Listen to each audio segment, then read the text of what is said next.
Salam sejahtera dan selamat datang sekali lagi ke channel ini, Current Sphere MY. Kerajaan pimpinan Perdana Menteri Datuk Seri Anwar Ibrahim kini berdepan kritikan berikutan pendiriannya yang mempertahankan peruntukan dalam Akta Perlindungan Pemberi Maklumat 2010 yang melarang pemberi maklumat daripada membuat pendedahan terus kepada media. Keputusan ini bercanggah dengan janji Pakatan Harapan dalam manifesto PRU yang ke-15 yang berikrar untuk meminda akta tersebut demi memperkasakan pemberi maklumat dalam membongkar kes-kes salah laku dan rasuah. Menteri di Jabatan Perdana Menteri, Undang-Undang dan Reformasi Institusi, Datuk Seri Azalina Othman Said turut mengesahkan bahwa kerajaan tidak bercadang untuk meminda peruntukan tersebut, sekaligus menutup ruang bagi pemberi maklumat untuk melangkaui saluran rasmi dalam mendedahkan penyelewengan. Dalam kenyataannya semalam, Perdana Menteri menegaskan bahwa peruntukan sedia ada mempunyai rasionalnya tersendiri. Menurutnya, sekiranya pendedahan dibuat terus kepada media sebelum siasatan dijalankan, individu yang dituduh mungkin dihukum oleh pendapat umum sebelum sempat memberikan penjelasan atau melalui proses siasatan yang adil. Katanya, sistem keadilan mesti berjalan secara teratur dan tidak boleh membiarkan seseorang disabitkan kesalahan di mata masyarakat sebelum mereka mempunyai peluang untuk membela diri. Ini menjadi alasan utama mengapa kerajaan tidak bercadang untuk membenarkan pemberi maklumat melangkaui agensi penguatkuasaan dan terus kepada media. Namun pendirian ini menimbulkan persoalan besar kerana sebelum ini PH sering mengkritik pentadbiran terdahulu yang dianggap tidak serius dalam melindungi pemberi maklumat. Sebelum pilihan raya, PH berjanji untuk memastikan mekanisme pendedahan maklumat menjadi lebih terbuka. Dalam manifesto mereka, janji reformasi ini dilihat sebagai langkah kritikal dalam membendung rasuah dan salah guna kuasa. Antara cadangan lain yang diketengahkan termasuklah menapis calon Ketua Pesuruhjaya SPRM oleh jawatan kuasa Dwi Partisan, menggubal Akta Kebebasan Maklumat, mewajibkan pengisytiharan aset dan menubuhkan sistem ombudsman bagi menangani salah laku ahli politik serta penjawat awam. Namun selepas memegang kuasa, PH kini mengambil pendirian yang berbeza.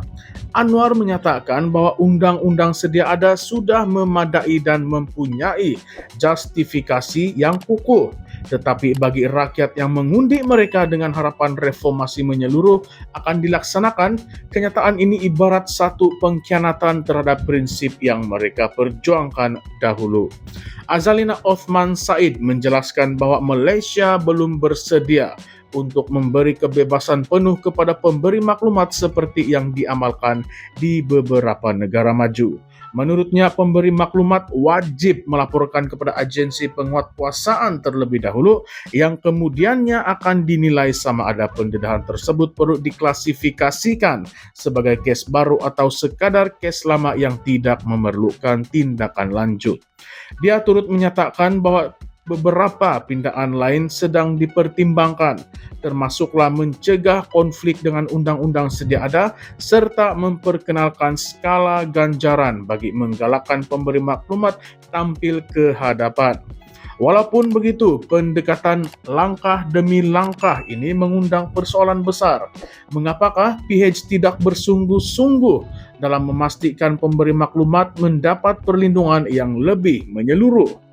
Jika kerajaan benar-benar serius dalam membantras rasuah, sepatutnya mereka membuka ruang yang lebih luas kepada pemberi maklumat, bukannya menyekat mereka dengan prosedur birokrasi yang berpotensi melindungi penyelewengan di peringkat tertinggi.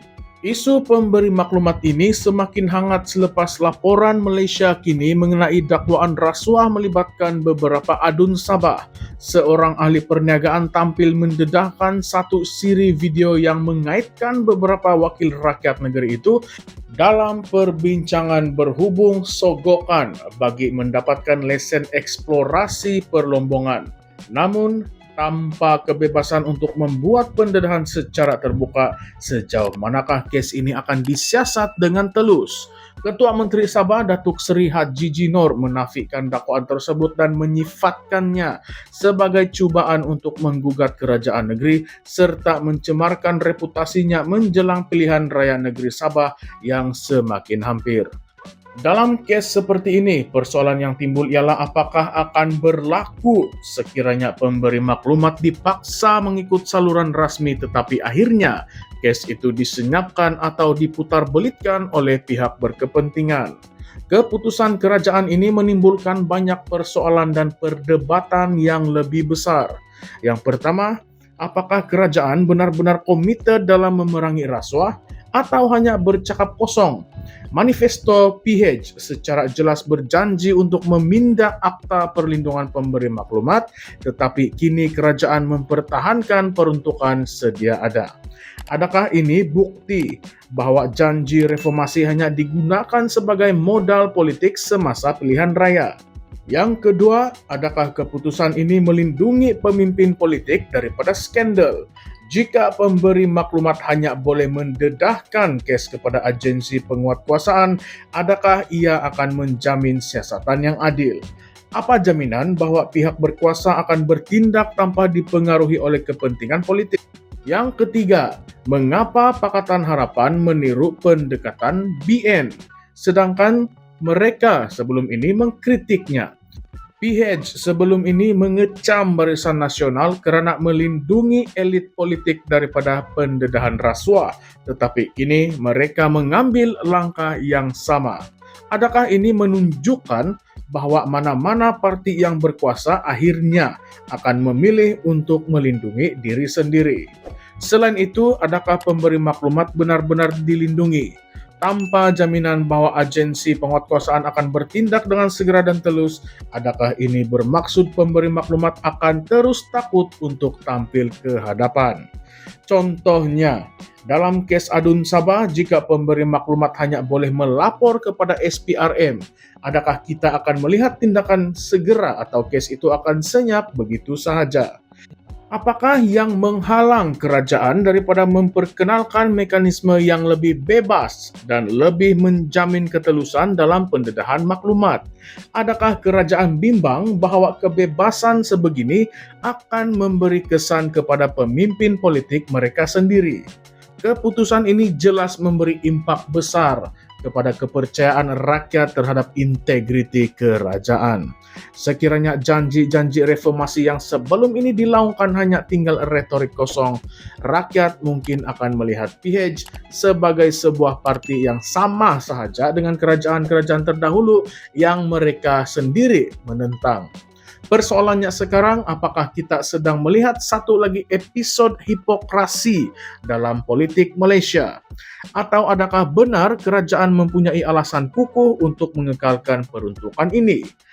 Jika benar, mengapa ia tidak dijelaskan secara lebih terperinci kepada rakyat? Adakah kita sedang menyaksikan satu lagi contoh pemimpin yang berkata sesuatu semasa mereka di pihak pembangkang, tetapi bertindak sebaliknya apabila berkuasa?